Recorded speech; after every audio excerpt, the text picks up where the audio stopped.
चलिए भैया सीधे बैठिए। आज का जो हमारा टॉपिक है वो बहुत अच्छा और सरल है, संधि। कौन सा है? संधि। संधि हम केवल वहां पे चर्चा, ज्यादा डिटेल में चर्चा नहीं करेंगे।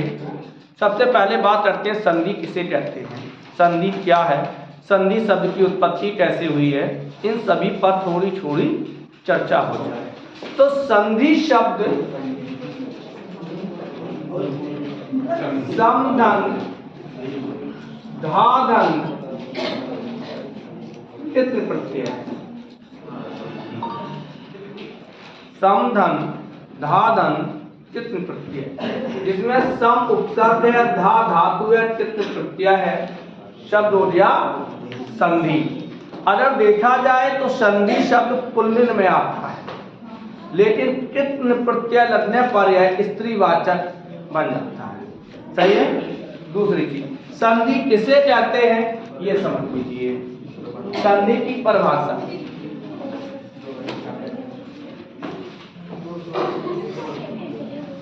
दो वर्णों के मेल को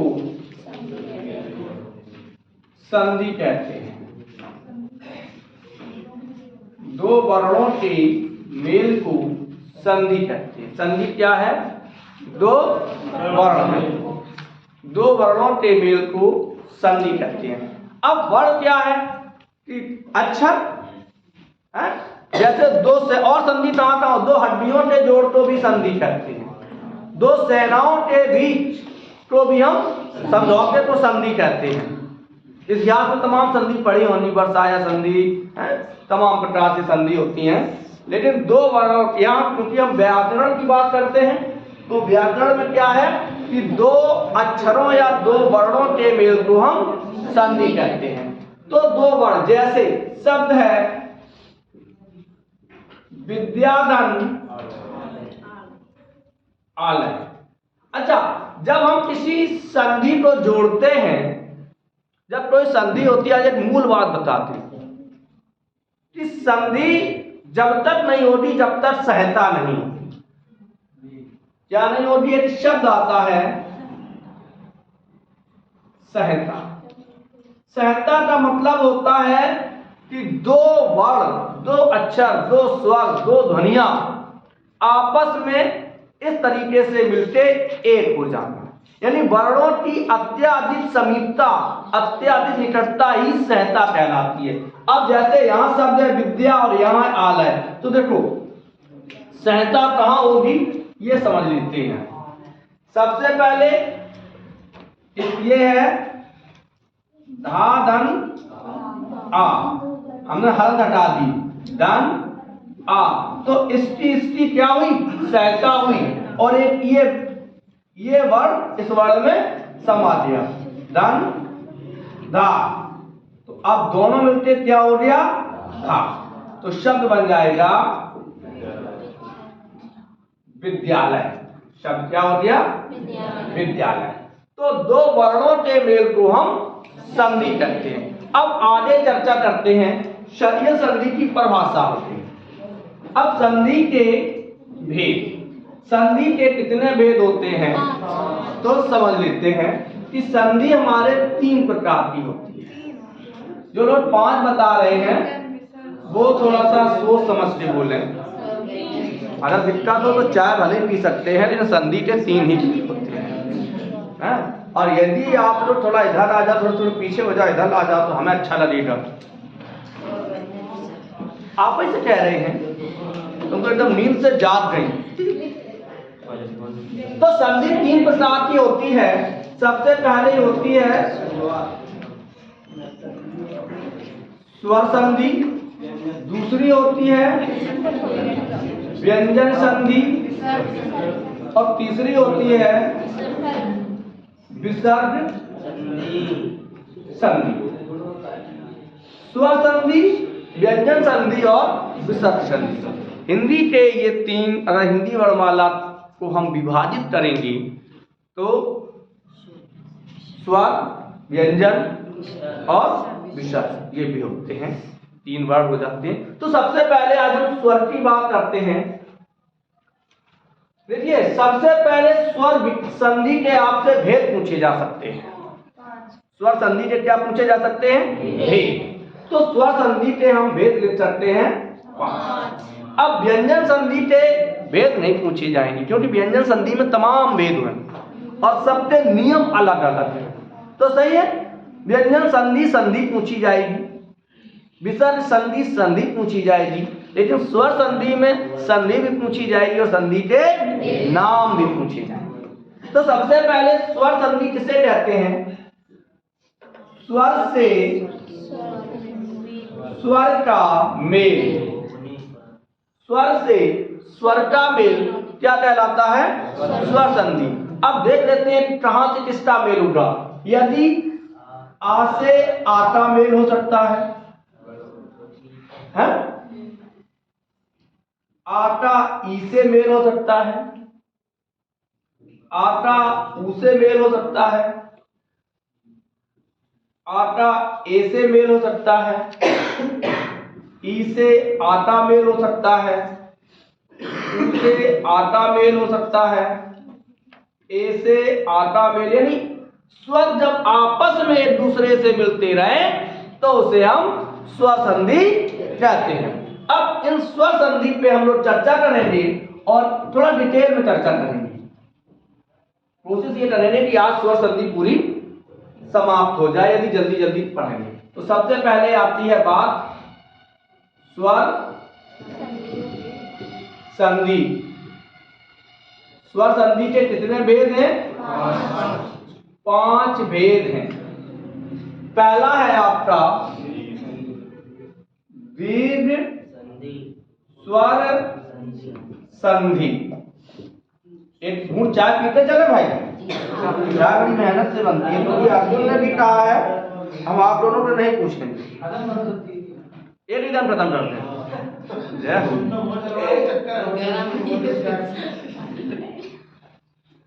इनके यहाँ पे रिश्तेदार आ जाते हैं तो ये बैठे बैठे और मौत दिखा था मरी पर कब तक। हाँ, तो दीर्घ स्वर संधि क्या है, इस पे चर्चा करते हैं। देखिए, यदि जीवन में आपके धैर्य है, क्या है? धैर्य है, तो आप बहुत कुछ कर जाओगे। यदि धैर्य नहीं है तो फिर नहीं। तो धैर्य धारण कीजिए। और असफलता इस बात को सिद्ध करती है कि सफलता का प्रयास पूरे मन से नहीं किया, बल्कि यह होना चाहिए, हमारा कथन यह है कि सफलता इस बात को सिद्ध करती है कि असफलता का प्रयास पूरे मन से नहीं किया। सफलता इस बात को सिद्ध करती है कि असफलता का प्रयास पूरे मन से नहीं किया। भाई हम लोग जाते हैं, उन्हें कह रहे यार हम तो चले रहे थे पेपर देने, ऐसे कर आई थी, हम और नौकरी लग गई। इसका मतलब वो गए, उनकी इतनी तैयारी थी कि उन्होंने कोशिश की ऐसे करने के लिए, क्योंकि उनमें धैर्य था। क्या था? वो धैर्य पूर्वक गए और धैर्य पूर्वक चले आए। भले ही वो कह रहे हो कि हमने पेपर ऐसे किया, नहीं, उनमें धैर्य था। शिशुपाल 100 डालियों तक बसता रहा, क्योंकि कृष्ण में धैर्य था।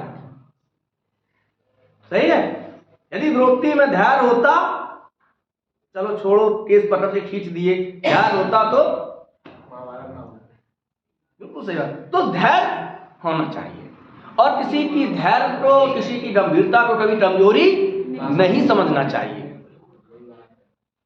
तो चलिए आगे बढ़ते हैं। तो दीर्घ स्वर संधि, सबसे पहले हम दीर्घ स्वर संधि, इसका एक सूत्र आता है अतः सवर्णे दीर्घ। इसका मतलब क्या होता है? अतः माने, देखिए, अट प्रत्याहार है। क्या है? प्रत्याहार। हालांकि आपसे ऊपर की बात है, लेकिन बताए दे रहे, अट प्रत्याहार है। और अट प्रत्याहार में आ, ई, उ, रेर और लेर, ये 5 स्वर आते हैं। अट प्रत्याहार में कितने आते हैं? आ, ई, उ, रेर और लेर। यदि इनके बाद सवर्ण एक ही वर्ण के, सवर्ण माने एक ही वर्ण के, वर्ण का मतलब इसी प्रत्याहार के, आ ई उ रे और ले आ जाए तो ये दीर्घ हो जाते हैं। यानी आदन आ बराबर बड़ा आ, ईदन ई बराबर बड़ी ई और ऊदन ऊ बराबर बड़ा ऊ है।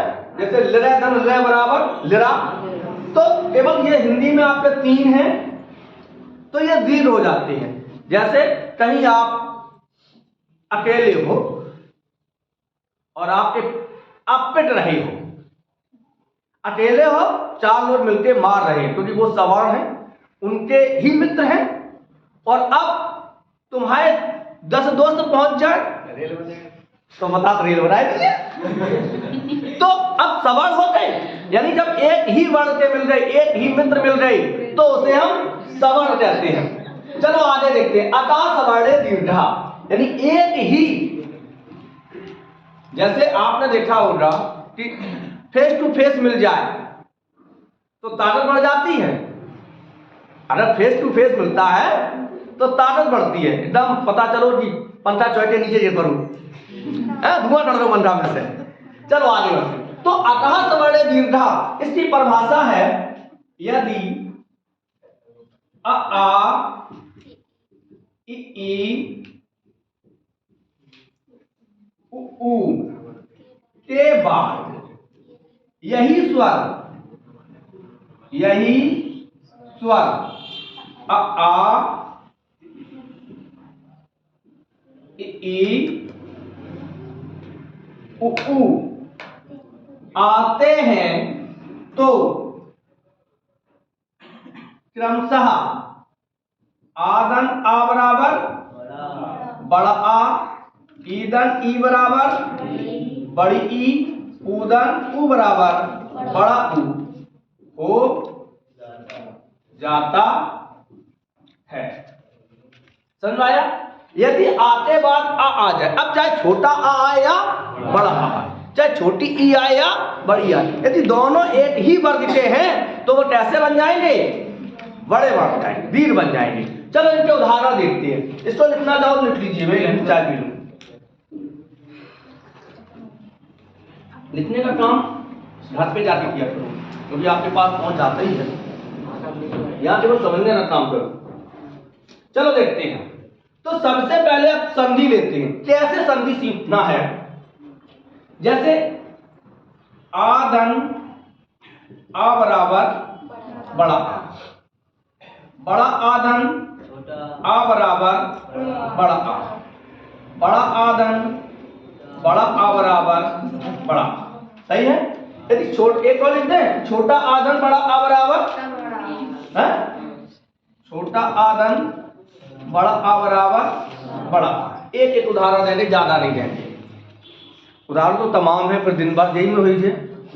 तो सबसे पहले शिवधन अर्थी शिवार्थी। अब देखो संधि कैसे हुई। हमने तो बताया कि आते बाद आ आए, लेकिन भैया यहां तो वाह है, यहां क्या है? वाह है। अब हमने बताया था कि स्वर संधि, स्वर और व्यंजन, हम सबसे पहले वाह को तोड़ते हैं। एक समझाते समझ में आ जाएगा। वाह को तोड़ते हैं तो इधर होगा वाह आधा, ये अब हम इसका उच्चारण नहीं कर सकते, और ये हो गया आ। अब एक चीज बताओ, भाषा की सबसे छोटी इकाई क्या होती है? ध्वनि होती है। लोग वर्ण कह देते हैं, अक्षर कह देते हैं। अरे ध्वनियां 2 प्रकार की होती हैं। एक ऐसी ध्वनि जिसका हम उच्चारण कर सकते हैं, जिसका उच्चारण कर सकते हैं। छोटा आ, छोटी ई, छोटा ऊ, इनका उच्चारण करते हैं और लिखते भी हैं। ओ जी बाद में देख लीजिए।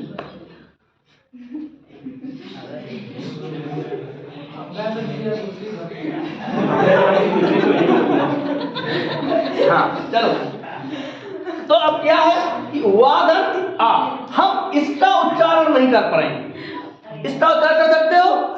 इसका उच्चारण नहीं कर सकते, लेकिन इसका उच्चारण कर सकते हैं। इधर क्या है?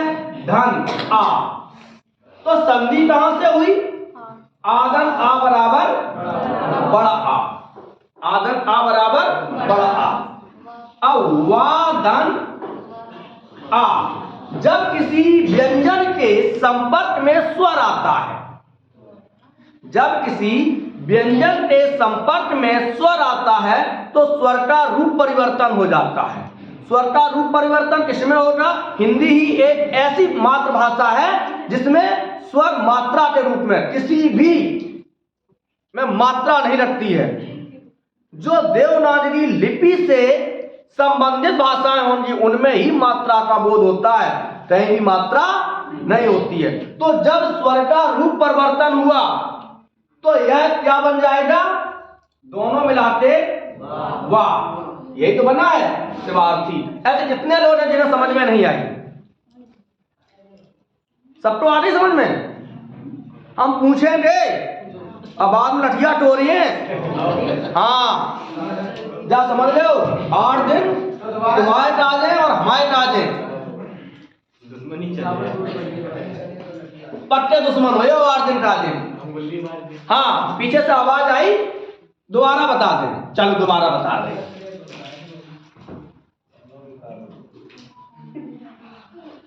शब्द है हेमधन आलय, हेमधन आलय। अब देखो, माँ, माँ को हमने तोड़ा, सबसे पहले माँ हलंत वाला और फिर आ, माँ हलंत वाला और आ। अब देखो यहाँ क्या है? धन आ। अब चाहे एक आ बड़ो हो चाहे 4 आ बड़े हो, 4 तो बड़ी होती मात्रा तो लगी है नहीं। तो सबसे पहले हमने इनकी संधि, संधि केवल इनकी हो रही है, छोटा आदन बड़ा आ। संधि कहां हुई? छोटा आदन बड़ा आ बराबर क्या होगा? बड़ा आ। अब देखो, अब हमारी ये संधि हो गई। यदि अब हम बड़े आ को मां के साथ जोड़ेंगे, आधे मां के साथ, तो मां का उच्चारण नहीं होगा। लेकिन जब बड़ा आ मिल जाएगा तो इस बड़ा आ का इसके साथ सहता होकर रूप परिवर्तन हो जाएगा, शब्द बन जाएगा मां। क्या बन जाएगा? मां। शब्द हो गया हिमालय। है क्या नहीं आई बताओ? कह रहे माँ कहाँ से आए? जो कहा तो माहिम में तो साहब देख लो। तो जो भाई ये पूरा माँ है, ये माँ बना कैसे? सबसे पहले व्यंजन ध्वनि होगी हलंत वाली, फिर जहां में हमने आ लगाओ तब जो बन रहा माँ। यही चीज तो ये हमने लिखी थी, यही चीज तो लिखी है कि माँ धन आ, तब जो बनो तो जाए, फिर जो बड़ो आ आए हमने ही कर दो। सही है? हिमालय। आगे बढ़े सर, 1 मिनट का टाइम हो गई जी। अब देखो,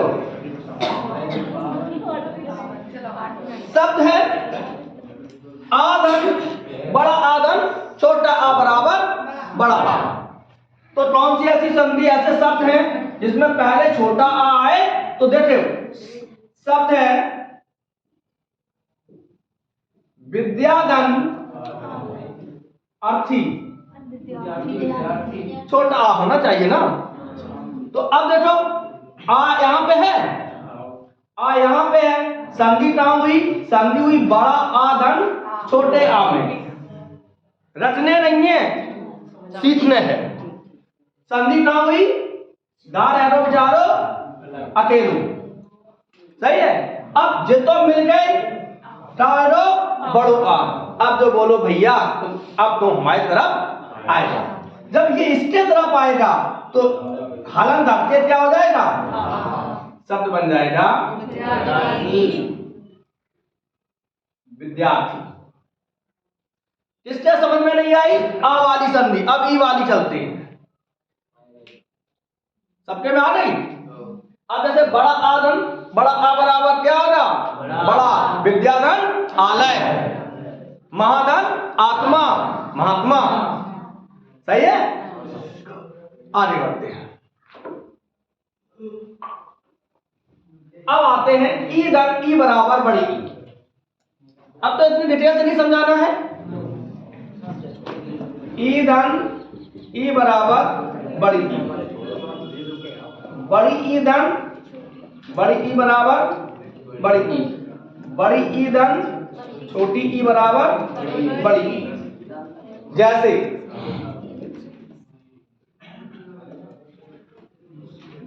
कपि धन इंद्र, कपि धन इंद्र। अब ई धन ई, ई धन ई बराबर क्या होगी? बड़ी ई। तो संधि किसमें हुई? ई और ई में। तो जब ई और ई बड़ी ई हो गई तो इसका रूप परिवर्तन क्या होगा किसी स्वर के साथ? बड़ी ई। यही तो होगा। तो अब देखो शब्द बन जाएगा, पा बना दिया, इसकी मात्रा ले आओ, कपिन।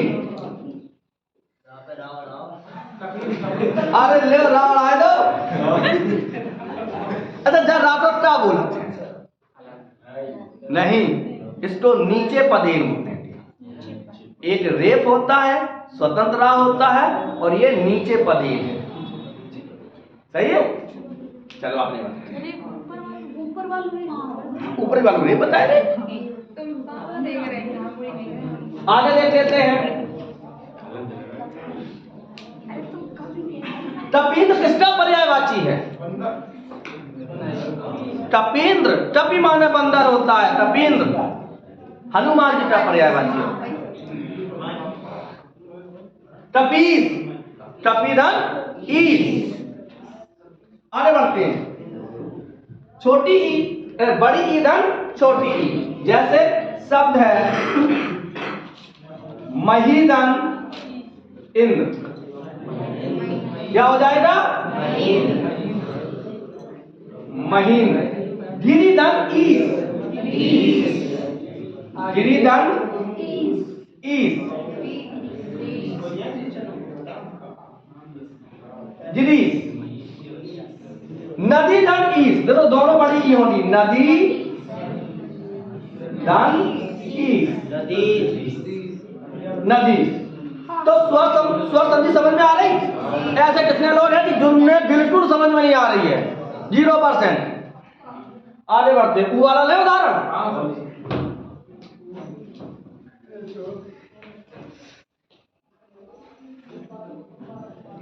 उधन ऊ बराबर बड़ा ऊ, उधन ऊ बराबर बड़ा। चल शायद आप थोड़ा सियाही है तो नहीं, अरे देखा नहीं,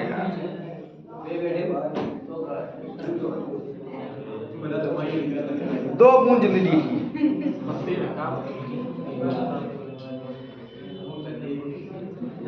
चलो देखो, बधूधन उत्सव, बधूधन उत्सव। अब देखिए यहाँ पे ऊ है, ऊ धन ऊ बराबर बड़ा। हम पूछेंगे भैया जरा, भैया आप बताएं, ये बधूत्सव दिया, बधूत्सव संधि उधन उसे हो गई, तो ये धा यहाँ है धा और हम संधि कर रहे ऊ की, ये कैसे हुआ? यहाँ पे मैं जो बड़ा बड़ा लिखे दे रहा हूं शायद वहां तक ना जाए। बधूधन उत्सव, तो यहाँ पर शब्द बना बधूत्सव और हम कह रहे ऊधन ऊ बराबर बड़ा ऊ, तो यहाँ पे धा और ऊ की संधि है कि ऊधन ऊ की संधि है? ऊधन कैसे? क्योंकि सहता, जब तक सहता नहीं होगी संधि नहीं होगी। तो यहाँ पे आपको कहना चाहिए था धा धन ऊ। अब इधर ऊ, तो दोनों मिलाते हुआ बड़ा ऊ, सब हो गया बधूत्सव। लघुधन ऊर्मी, लघुर्मी। सही है। तो आज हम लोगों ने पढ़ी केवल स्वर संधि की दीर्घ संधि। स्वर संधि का पहला भेद पढ़ा कौन सा? दीर्घ संधि। अगले कल हम आपको पढ़ाएंगे गुण संधि, वृद्धि संधि, यह संधि और अयात संधि। कल चारों संधि आपकी पूरी होगी।